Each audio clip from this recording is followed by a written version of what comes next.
The CEO laughed when I warned him the acquisition contract had a loophole. "You're a secretary, not a lawyer," he said. I nodded and bought the rights myself for $1 through that loophole. When they tried to close the $90 million deal, they were shocked because that deal.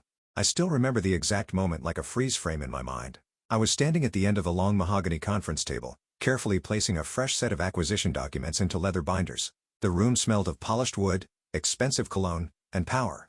The CEO, Nathan Carlisle, the man who ran our multinational firm like his personal empire, leaned back in his chair, flashing that signature smug grin. "Mandy," he said, like my name was a punchline, "you're a secretary, not a lawyer. Maybe stick to stapling things, huh?"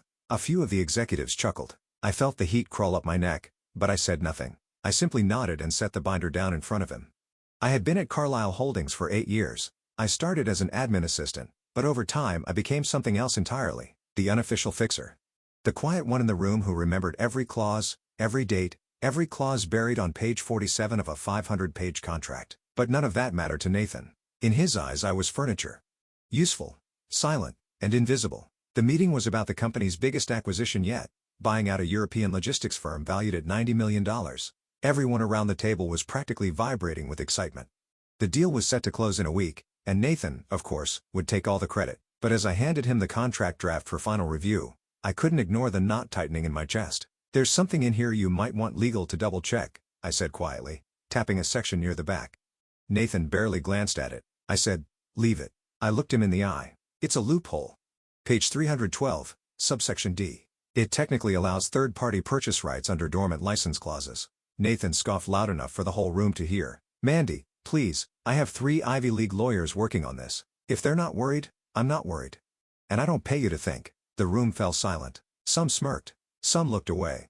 I nodded again. "Understood, sir." But inside, something shifted. For years I had accepted the condescending comments, the subtle digs, the glass ceiling pressed firmly against my head. I told myself it was the price of staying in the game. But this moment, this was different. This wasn't just arrogance. It was negligence, and I wasn't going to let it slide. That night, I stayed late at the office under the pretense of preparing meeting notes. The cleaning crew passed by without a second glance. After all, Mandy the secretary was always there, always invisible. But I wasn't preparing notes. I was reading, carefully. Every clause, every footnote, every cross-reference of that acquisition contract. And what I found chilled me. The dormant license clause was real. And legal. It allowed a third party to assume licensing rights, if they paid a nominal fee and submitted a claim before the acquisition officially closed. The price? $1. It was a clause designed for emergencies, never meant to be triggered. But it hadn't been removed, and no one else had noticed. I stared at the legal print long after midnight. My hands trembled, but not with fear, with something sharper. Stronger. For the first time, I realized the real power wasn't with the people at the boardroom table. It was with the people who understood the fine print. I made a decision that night, a decision that would change everything. But I wasn't reckless. And I wasn't naive. I knew I'd need a plan. And more importantly, timing. Because the clock on the acquisition was ticking. And Nathan Carlisle had no idea that by the time they tried to close their $90 million deal, I'd already be the legal owner of exactly what they were trying to buy. The next morning, the office hummed with its usual rhythm. Coffee brewing, keyboards clacking, small talk flowing like white noise. I sat at my desk outside the executive suite, reviewing emails. On the surface, I looked exactly like what they thought I was, the quiet secretary who didn't make waves. But under my blazer, folded neatly in my bag, sat a signed check for $1 and a printed claim form. I had called in a favor from an old college friend who worked in corporate compliance. She confirmed what I had read. The dormant license clause was binding. Absurd, yes, but binding. It had been left in the original acquisition papers from 20 years ago and carried over with every ownership change. And according to international trade law, if someone submitted a formal claim and payment before a merger's finalization, that person could assume the licensing rights of the company's core logistics software. Without that license, the acquisition would collapse. I wasn't a lawyer, but I didn't need to be. I just needed to follow the rules exactly as they were written. At 1247 p.m., during lunch break, I walked to a nearby notary office. I signed the form, paid the filing fee, and submitted the claim. Legally, transparently, and with every document in order. I paid the $1 in cash. The notary, a woman in her 60s with sharp eyes, glanced at the figure and smirked. "Hope this works out for you," she said. I smiled back. "Me too." By the time I returned to the office, nothing seemed different. Nathan's assistant was gossiping with marketing. The CFO was on a call, laughing about golf. Nathan himself was barking at someone about synergy on the other side of the glass wall. I sat down and typed a brief summary of my filing, sending it to my personal email for safekeeping. The clock ticked. Nothing happened. For 2 days, I started to wonder if I'd imagined it all, if maybe I had misunderstood some legal technicality. I had risked my job, my career, maybe even a lawsuit, but on the morning of the third day, I noticed a shift. At 9:15 a.m., a lawyer from the acquisition firm stormed into Nathan's office. They spoke in low, clipped tones. Nathan's voice rose once, a sharp bark, before dropping again. By noon, the legal team was huddled in the executive boardroom. At 1:30 p.m., Nathan summoned the entire leadership team for an urgent update. I wasn't invited, but I didn't need to be. I heard enough as people whispered in hallways, snippets of conversations that floated my way. Some loophole claim? Who the hell filed it? The license is frozen. The deal can't close without it. I kept my head down, pretending not to listen. That afternoon, Nathan walked past my desk without looking at me. The man who had smirked at me 3 days earlier didn't smirk anymore. I went home that night with my heart pounding. Not out of fear, out of something else, a strange mixture of disbelief and calm. It was working. But this wasn't over, because I knew men like Nathan Carlisle didn't fold quietly. They fought, they bluffed, they crushed anything in their way. And I had just become a very inconvenient obstacle. The next morning, my phone buzzed before I even made it into the office. Nathan Carlisle, read the caller ID. I stared at the screen for a moment, thumb hovering over the answer button. Then I picked up. "Mandy," he said, voice sharp but coated with a thin layer of corporate politeness. "I need you in my office, now." I smiled slightly, though he couldn't see it.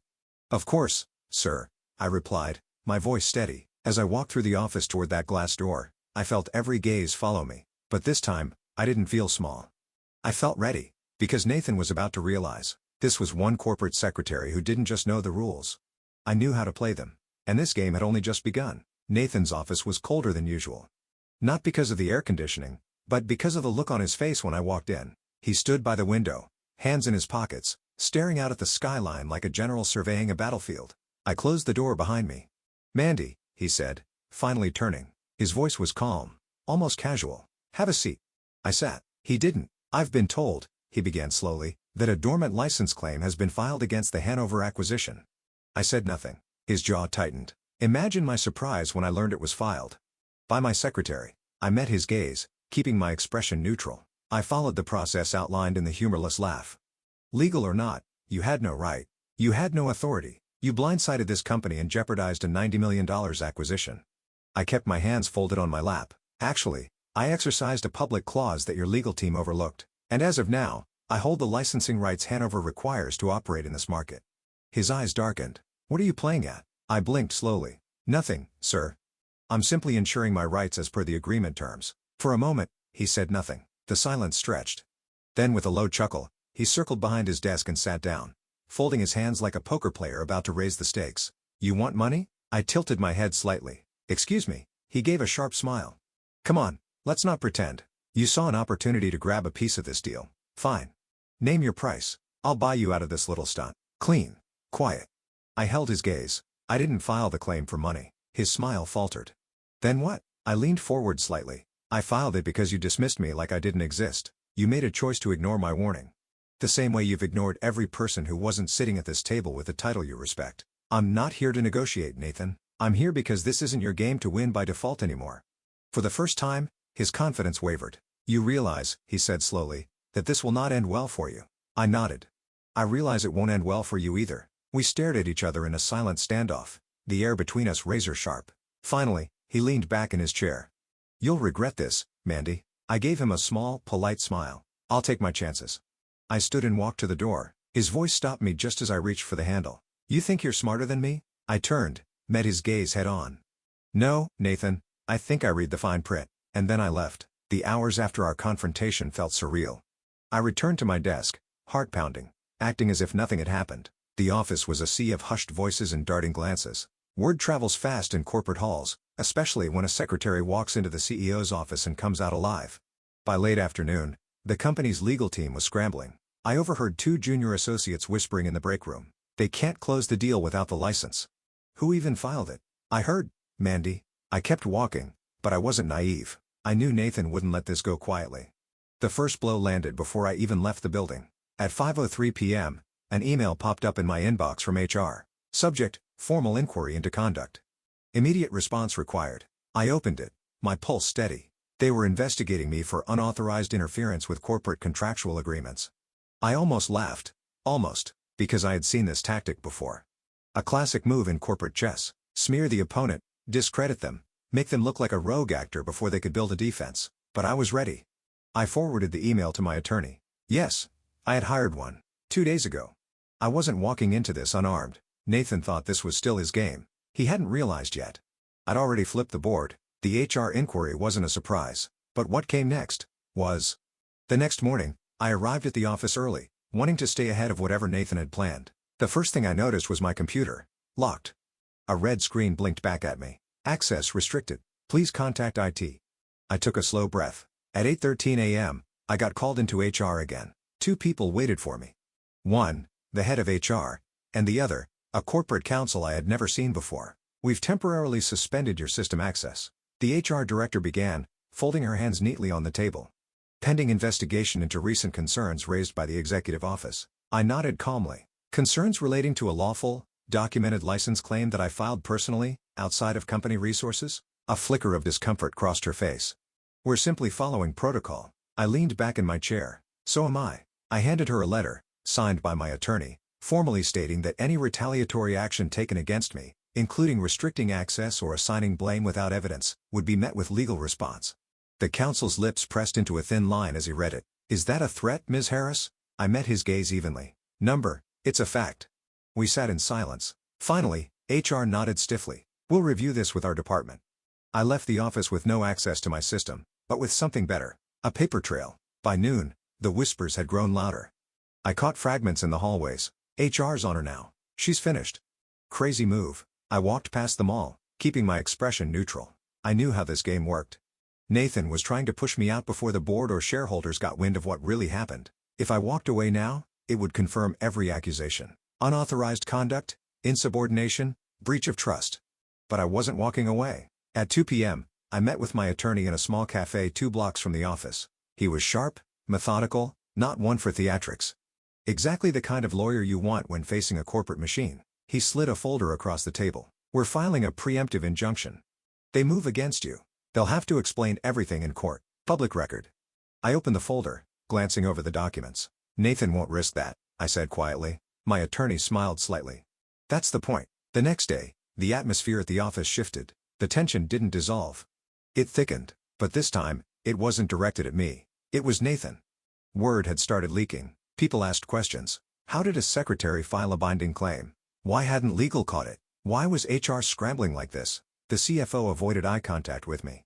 2 VPs whispered in the hallway when I passed. And then, late that afternoon, something I didn't expect happened. I got a call. From the chairman of the board. Mandy, this is Richard Clark. I believe we need to have a conversation. I sat across from him in a glass-walled conference room on the top floor. Unlike Nathan, Richard didn't posture. He listened. For 20 minutes, I laid it all out. The ignored warning. The loophole. Nathan's dismissal. The filing. The retaliation. I presented everything with documents. Calm, factual. Professional. When I finished, Richard sat back, hands steepled. You've put us in a difficult position, he said finally. I met his eyes. No, sir. Nathan did that. I followed the law. The company's leadership ignored it. He exhaled slowly, nodding. You're not wrong. A pause stretched between us. You've given us a lot to consider, he said. I'd appreciate it if you didn't speak to the press in the meantime. I gave a small, polite smile. I'm not looking for headlines, Mr. Clark. I'm looking for accountability. He nodded again, this time, slower. Understood. As I stood to leave, he said quietly, we'll be in touch. By the time I left the building that night, the office felt like a cracked facade, still standing, but ready to collapse. Nathan thought this was a game of intimidation.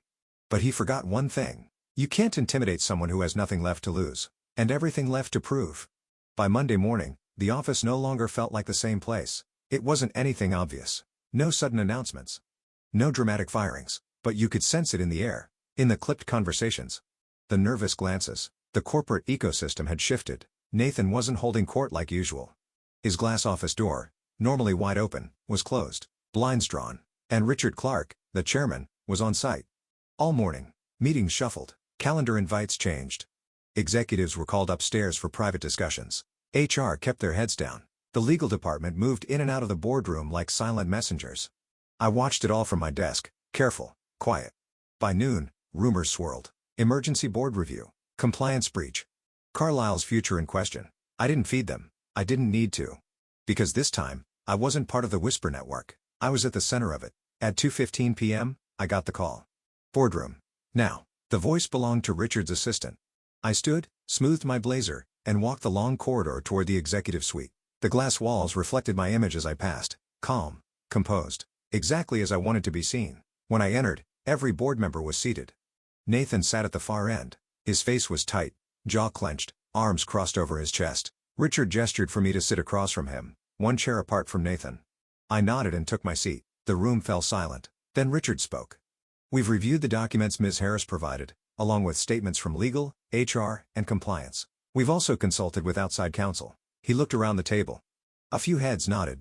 This acquisition has been jeopardized by a critical oversight. That much is undeniable. The question before us now is how we handle both the business implications and the internal leadership issues that led us here. A murmur rippled through the board members. Richard turned to me. Ms. Harris, you filed a legal claim as a private individual, using your own resources. Is that correct? Yes, sir. Were company resources used? No, sir. Did you act on proprietary information not available in public records? I shook my head. The clause I acted on was part of the original acquisition agreement, a public document, accessible through corporate filings. Richard nodded once. Thank you. He turned to Nathan. And you, Mr. Carlisle, were made aware of this potential issue prior to the claim being filed? Nathan's jaw tightened. She yes or no? Nathan's nostrils flared. Yes. Did you investigate the concern? Nathan hesitated, then muttered I dismissed it. Silence fell again. Richard leaned back in his chair, folding his hands. Noted. The next hour was a controlled dismantling. They reviewed Nathan's mishandling of the deal, his refusal to escalate concerns, his attempt to retaliate through HR, and the formal complaint I had submitted through legal counsel. Every step Nathan had taken to discredit me was now evidence against him. He tried to defend himself. Excuses, half-truths, shifting blame to his legal team, even suggesting I acted out of spite. But the board wasn't buying it, and I didn't need to say much. The facts spoke louder than any defense I could have given. Finally, Richard delivered the verdict. Effective immediately, Nathan Carlisle is placed on administrative leave pending further review. The board will appoint interim leadership until a final decision is made regarding his position. Nathan opened his mouth, but Richard's raised hand silenced him. You may collect your personal belongings under supervision.